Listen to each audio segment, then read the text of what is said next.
አጀንዳ ተሰጥቷል ለሰው ጭንቅላት ለምን አጀንዳ የለውም ምን አጀንዳ አላችሁ ለጭንቅላታችሁ ታድሎ አትበሉ ኖ ዲሲፕሊንድ ሆኖ ለዚህ ነው ታድሎ ስለምንል እኮ ነው እንዳንማር እንኳን ጆሮአችን ዝግ የሚሆን ጥላቻን የሚያወራ ኢንክሉዲንግ ወንድምና እህትን ብሎክ በቃ የምትፈልጉትን አላማ ለማሳካት ያ ደግሞ ዲሲፕሊን ያስፈልጋል ስነ ስርዓት ይፈልጋል እንደዚህ ብትሉ ማን ነው የሚከተላችሁ ማንም ላይ ከተላችሁ who cares አይደለ እንዳልኳችሁ ነው መሪያችሁን አስተካክሉ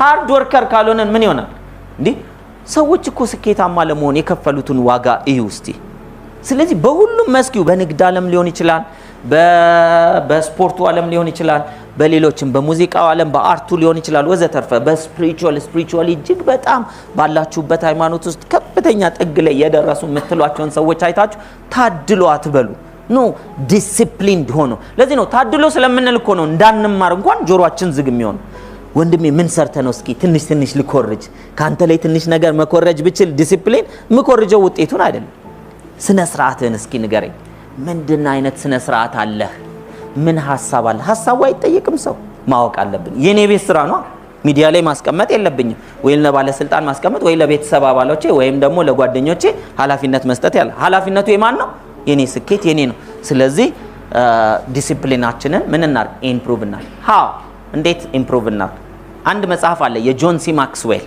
መጽሐፉ ምንድነው ዴቨሎፒንግ ዘ ሊደር ዊዝን ዩ የሚል ነው እሱ ላይ ከ10 በውስጣችን ያለውን መሪነት ዴቨሎፕ ለማድረግ የሚያስፈልጉ 10 ነጥቦች መካከል አንዱ ቻፕተር ዲሲፕሊን ነው እና እሱ ላይ ምን ያደርጋል በጣም ተጠቅሜበታለሁ በግሌ ለራሴ አንደኛ በህይወቴ ስነ ስርዓት የሚጎለኝ ኤሪያዎች ብላችሁ ጻፉ ጊዜ አጠቃቀም ነው ሰዎችን ማክበር ላይ ነው ከሰዎች ጋር ያለ ሪሌሽንሺፕ ላይ ነው ወይንስ የወጥነት ችግር ነው ወይንስ ታማኝ ያለመሆን ነው ወይንስ ዲሲፕሊን የመጥፎ ልምድ ነው ወዘተርፈ አላቀው ምን አይነት ኤሪያ ላይ ነው የስነ ስርዓት ጉለት ያለኝ ለምን አንድን ችግር ለመፍታት መጀመሪያ ምኑ መታወቅ አለበት ችግሩ መታወቅ አለበት ከዛ ውስጥ ይላል እሱን ከጻፋችሁ በኋላ 1 2 3 4 5 ብላችሁ ከዛ ውስጥ አንድ አውጣ በመጪው 2 ወር ቅድሚያ ሰጠ ከባድ ችግር አደጋ ያመጣብህ ያለው በህይወትህ ላይ እሱን አምጣው ይላል ከዛ እሱን ለማሻሻል ግልጽ ነው እሱን ለማሻሻል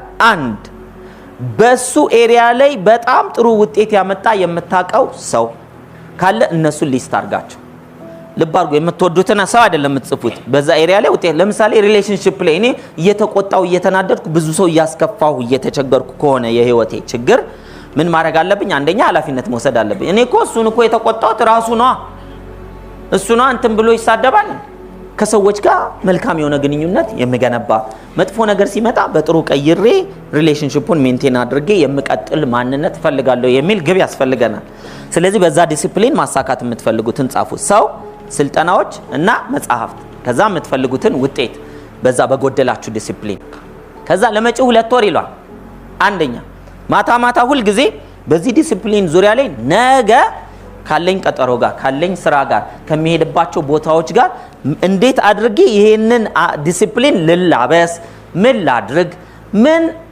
ትሬት ሊገጥመኝ ይችላል አንዳንድ ሰው ሁሉ ጊዜ ታክሲ ውስጥ ይጣላል ገና እንደከፈለ 100 ብር ከሆነ የሰጠው ዝርዝሩን ሊያስቀረው ነው እናንተ ሌቦች ብሎ ነው የሚጀምረው መልስ ስጠኝ ሲል ማለት ነው ምን አልክ ይሏል ግልጽ ነው ሲኒየር አለለት በኋላ ይሰጣላ ገባ ከዛ ይመጣላችሁ የስድብ አይነት ማለት ና እንውረድ እንውረዳ ምን ችግር አለ እንደውም ስራ ፈተን ነበር ተደባድቦ ያሸነፈ ምንድነው የሚባል ተደባዳቢ የተሸነፈ ተደባዳቢ ሉዘር ተደባዳቢና ዊነር ተደባዳቢ ሲባል ሰምቼ አላውቅም አረ ድብድብ ይወዳል ነው አጠቃላይ አሸነፈም ተሸነፈም ስለዚህ ኦኬ እንግዲህ መደባደብ ስቲል በልባችሁ ውስጥ ካሸነፍኩኝ ጥሩ ስሜት አለ የሚል ነገር ካለ እሱ ወደ ሌላ ቦታ ሲኒየር ቦታ ወይ ወደ አማኑኤል ሂዱ ወደ የሃይማኖት አባት ጋር ሄዳችሁ ይሄን ማስነቀል አለባችሁ የሰው ልጅ የመደብደብ አባዜ በአለም ሲኒማ የሚፈታ አይመስለኝም በጭራሽ ስለዚህ ቼንጅ እሱን መቀየር አለ ኢሞሽናል ኢንተለጀንሳችን ማደግ አለበት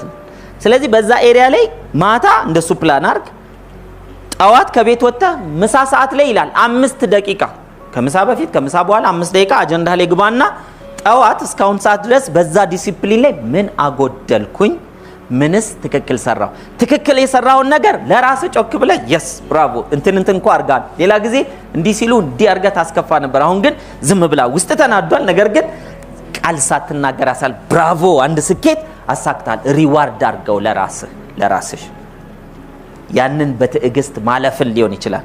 ወይንም ታረፍድ ነበር ትላንት ማታ ግን አሬንጅ ባደረከው መሰረት early ተነስተ ሄደ 5 ደቂቃ 10 ደቂቃ ቀድመ ደርሳል። ታይም ማኔጅመንት ላይ በዚህ ሰዓት ደርሳል። ብራቮ ለራስ። ለምን ማይንድ ምን ይፈልጋል? ሐሳብ ድጋፍ ይፈልጋል። ለሚጨበጨብለት ነገር ነው ሐሳብ የሚያተኩረው። ዲሲፕሊንድ ከሆናችሁ ዓለም እንደሆነ ዲሲፕሊንድ የሆነን ሰው ለመከተል ፍቅር የሆነውን መልካም የሆነውን በጎ የሆነ ሰው ተሳሳተ እንኳን ከተባለ ፈጣሪ ሆይ ጠብቅልኝ አይባልም? ሰው አይደለ እሱም እንደኔ በማን ስተት ላይ እኔና እናንተ ልናጨበጭብ አይደል? የወደቀ ካለ አንሳው ባከን እኛም እንዳንወድቅ እርዳን አይባልም አይደለ? አለቀ። ይሄ ነው ሰው የሚያደርገው። እንደዚህ ብትሉ ማን ነው የሚከተላችሁ? ማንም ላይ ከተላችሁ who cares አይደለ? እንዳልኳችሁ ነው። መሪያችሁን አስተካክሉ። መሪያችሁን ካስተካከላችሁ ተከታይ መጣም ቀረም የራሱ ጉዳይ። እናንተ ትክክለኛ ቦታ ሄዱ እንጂ ነው በቃ የምትፈልጉትን አላማ ለማሳካት። ያ ደግሞ ዲሲፕሊን ያስፈልጋል፣ ስነ ስርዓት ይፈልጋል። ለዚህ ነው ሶሻል ሚዲያ ላይና ሌሎች ነገሮች ላይ እንዳለ ሚዲያ ላይ ኔጌቲቭ ነገር የሚወራው አድማጭ ስላለው ነው። አድማጭ ያለው ለምንድን ነው? ኔጌቲቭ ነገር ማለት በኢነርጂ ደረጃ ሎወር ቫይብሬሽን ነው። ሎወር ቫይብሬሽን ላይ አብዛኛው ህዝብ ያለው እዛ ላይ ነው። ስለዚህ ሎወር ቫይብሬሽን ላይ ያለው ወደቀ፣ ተሰበረ፣ ችግር ተፈጠረ፣ መጠርጠር ነው፣ ልንጠፋ ነው ወዘተርፈ የሚለው ነገር ብዙዎችን ይስባል። በዛ የተነሳ ኒውስ እንደዛ ናቸው። አለቀ። ትክክል ስለሆኑ አይደለም። ወይም ደግሞ ዓለም እንዳለ ክፉ ነገር ስላለባት አይደለም። ይሄ ሁሉ ጥሩ ነገር እያለ ይሄ ሁሉ በጎ ነገር እያለ መጥፎ ላይ የሚያተኩሩበት ምክንያት ሰዎች እንደዚህ እኮ ባደርግ ሰው ይሰማኛል። ስለዚህ ጦርነት እኮ ሲጠፋ ቅር የሚላቸው ብዙ ፔጆች አሉ። አጀንዳ ተሰጧል ለሰው ጭንቅላት። ለምን አጀንዳ የለውም? ምን አጀንዳ አላችሁ ለጭንቅላታችሁ? do you want to change? ሐሳብ ለውጥ። የመጀመሪያው ነገር ጦርነትን፣ ግጭትን፣ ውድቀትን የሚያወራ ኢንክሉዲንግ ወንድምና እህትን ብሎክ ውደዳው በልብህ።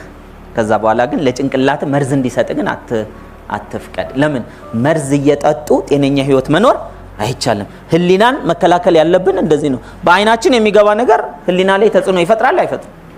ይፈጥራል። እኔ የምሬን ነው ማወራችሁ። አንድ ቦታ ለመሄድ ሁለት መንገድ ቢኖር አንደኛው ንጹህ የሆነ መንገድ ራቅ ያለ፣ አንደኛው ደግሞ ቀረብ ያለ ሆኖ በባዛት ትርኪ ምርኪና ቆሻሻ ከሆነ በሩቁ ነው የሚሄደው። ለምን ህሊናዬን ፕሮቴክት ማድረግ ፈልጋለሁ።